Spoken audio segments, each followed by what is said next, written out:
자, 저는 오늘 이 본문의 말씀을 가지고 예수님처럼 섬겨요라는 제목으로 함께 은혜를 나누도록 하겠습니다. 여러분, 우리가 방학이 되면 열심히 숙제처럼 하는 것이 있습니다. 바로 학교에 제출해야 하는 봉사활동 시간이에요. 우리는 방학이 되면 밀린 봉사활동 시간을 채우기 위해서 열심히 노력을 합니다. 아마 이번 여름방학에서도 많은 친구들이 봉사활동 시간을 채우기 위해서 다양한 곳에서 섬김의 시간들을 보냈을 것입니다. 그렇다면 여러분, 우리가 이번 여름방학 동안 열심히 했던 이런 봉사 또는 섬김의 뜻이 무엇일까요? 이 두 단어의 뜻을 쉽게 표현하자면 뭘까요? 다른 사람을 돕는 것입니다. 우리가 봉사활동 기간에서 하는 활동뿐만 아니라 학교에서 아픈 친구가 있다면 함께 보건실을 가주는 것, 그리고 학교나 교회에서 선생님의 양손에 무거운 짐이 들려 있을 때 뭐죠? 문을 대신 열어드리는 것. 물론 그 무거운 짐을 대신 들어주면 더 좋겠지만 문을 대신 열어주는 것. 네. 엘리베이터를 탈 때 뒤늦게 타려고 하는 사람이 있다면 열린 버튼을 눌러서 기다려주는 것.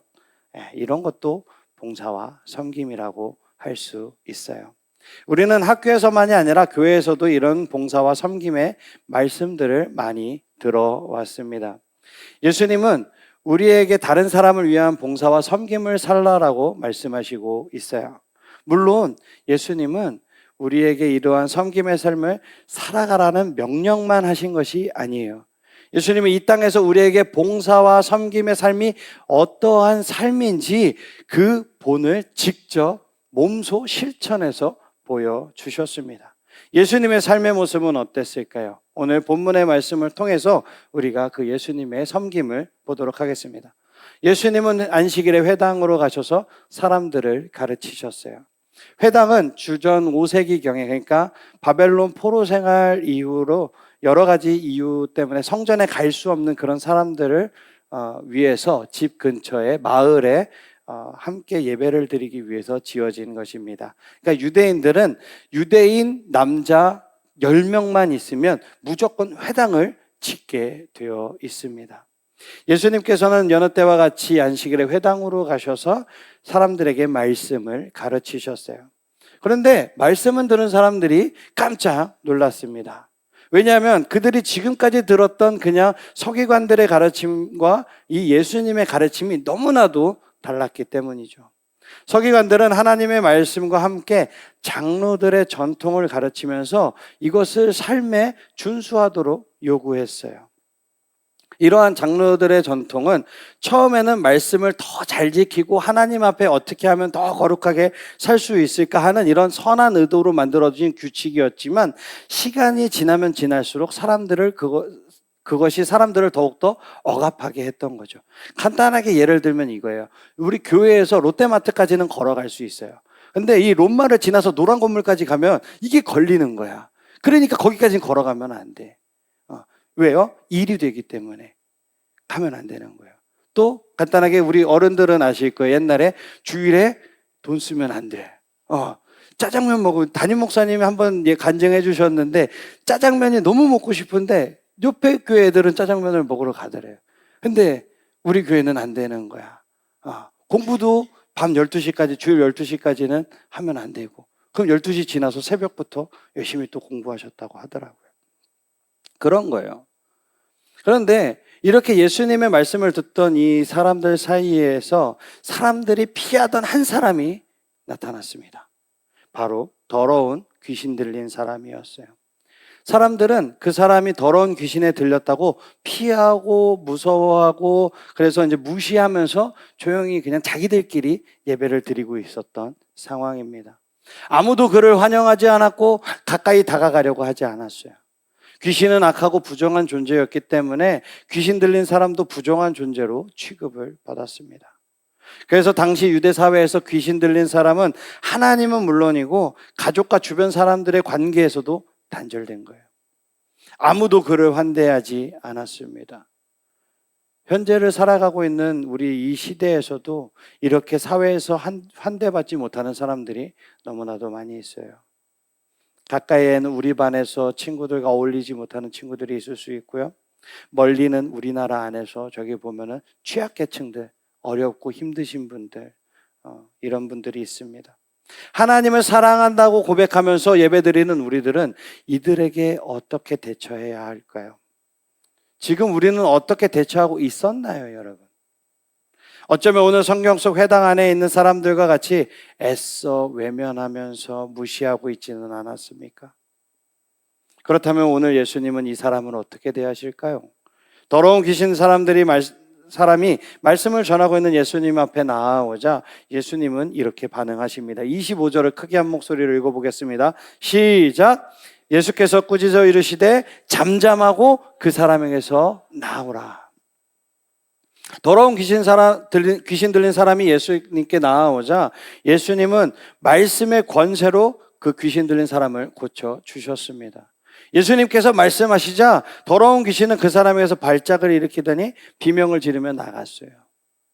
그동안 수많은 사람들에게, 그리고 심지어 하나님을 사랑하며 예배하던 예배자라는 그 사람들에게까지 외면당하던 그 사람이 한순간에 회복되는 순간이었습니다. 삶의 변화가 일어나는 순간이었어요. 예수님께서 귀신을 쫓아내신 것은 그 사람의 개인적인 그 개개인의 회복이 뿐만 아니라 단절되어 있던 모든 관계를 치료하시고 회복시켜 주신 것입니다. 이처럼 예수님은 공경에 처한 사람들, 소외된 사람들을 긍휼히 여기시며 가르치시고 치료하셨습니다. 이러한 예수님의 섬김은 마태복음 9장 35절에도 잘 나와 있습니다. 우리 한 목소리로 또 읽어보도록 하겠습니다. 시작! 예수께서 모든 도시와 마을에 두루 다니사 그들의 회당에서 가르치시며 천국 복음을 전파하시며 모든 병과 모든 약한 것을 고치시니라. 아멘. 예수님의 사역은 모든 병든 것, 그리고 약한 것을 고치시는 섬김을 위한 사역이었습니다. 예수님에게 있어서 소외된 사람들에게 찾아가고 연약한 자들에게 찾아가서 섬김으로 하나님 나라의 복음을 전하는 것은 예수님의 삶의 일부, 그냥 예수님이 하던 그냥 그 한 부분이 아니라 전부였다라는 것입니다. 사람의 몸을 입고 오신 예수님은 사람들을 가르치시고 전파하시고 고치시는 섬김의 삶을 사신 것이에요. 이러한 예수님의 섬김과 봉사의 모습 때문에 우리는 예수님을 섬김의 왕이라고 부를 수 있는 것입니다. 예수님은 하나님의 아들이시지만 섬김을 받으려 하지 않으셨어요. 오히려 자신을 낮춘 모습으로 약한 자들에게 찾아가셨습니다. 왜냐하면 자신의 목숨을 내어줄 만큼 그 사람들을, 여러분들을, 우리들을 사랑하시기 때문입니다. 이런 예수님의 마음이 마태복음 20장 28절에 잘 나와 있습니다. 우리 한 목소리로 또 한번 읽어볼까요? 시작! 인자가 온 것은 섬김을 받으려 함이 아니라 도리어 섬기려 하고 자기 목숨을 많은 사람의 대속물로 주려 함이니라. 아멘. 여러분, 이 말씀에서 나오는 인자는 하나님께서 보내신 독생자 예수 그리스도를 말합니다. 우리를 너무나 사랑하셔서 우리의 죄를 대신 지시기 위해서 십자가에 달려 죽으신 예수님이에요. 예수님은 병을 고치거나 귀신을 쫓아내는 섬김뿐만 아니라 자기 자신의 목숨까지도 내어주신 최고의 섬김을 보여주셨습니다. 여러분, 혹시 비행기 타본 적 있어요? 많은 친구들이 비행기 타봤을 거예요. 비행기를 타고 가는 도중에 도움이 필요할 때는 어떻게 합니까? 객실에 있는 승무원을 불러서 도움을 요청합니다. 이 승무원은 승객들의 요청에 따라서 배가 고프다고 하면 음식을 가져다 주고 몸이 아프다고 하면 약을 가져다 주기도 합니다.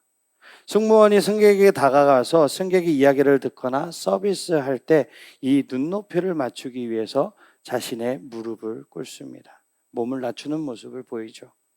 이러한 자세는 손님보다 낮은 위치에서 손님을 모시겠다라는 서비스 정신을 잘 보여주는 예이기도 합니다. 섬김이라는 바로 이런 거예요.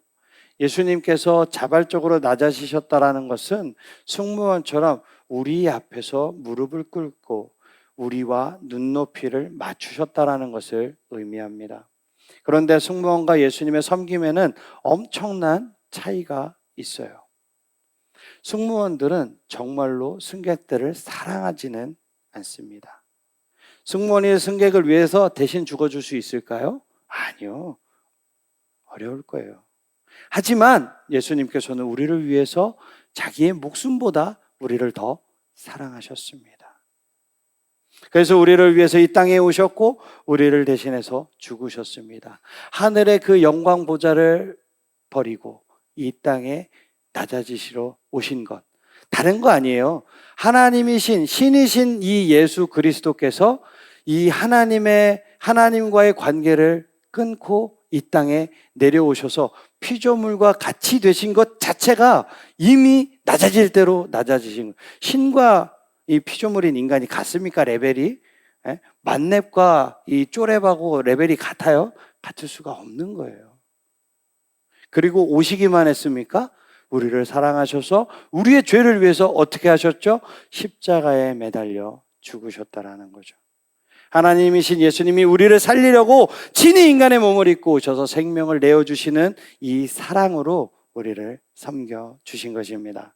사랑하는 청소년부 친구들, 과연 우리는 예수님의 사랑을 받은 자로서 이웃을 위하여 얼마만큼 봉사하며 섬김을 실천하고 있습니까? 봉사라고 해서 꼭 아픈 사람들을 고쳐주고 불편한 사람을 도와주는 것만을 이야기하지 않습니다.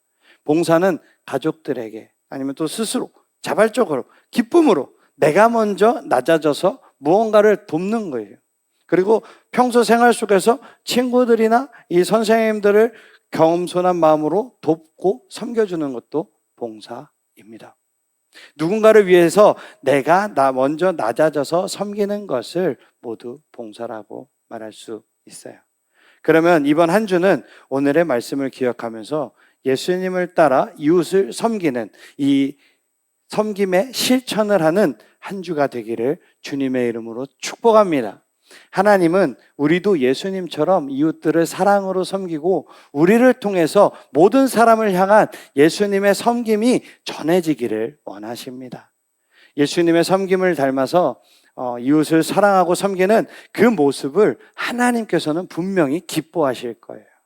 예수님이 낮은 자, 병든 자, 약한 자들을 찾아가셔서 고쳐주셨던 것처럼 우리도 섬김이 필요한 이웃들을 찾아가서 그들을 섬기기로 약속하기를 주님의 이름으로 축복합니다. 아멘. 다 일어나시겠습니다.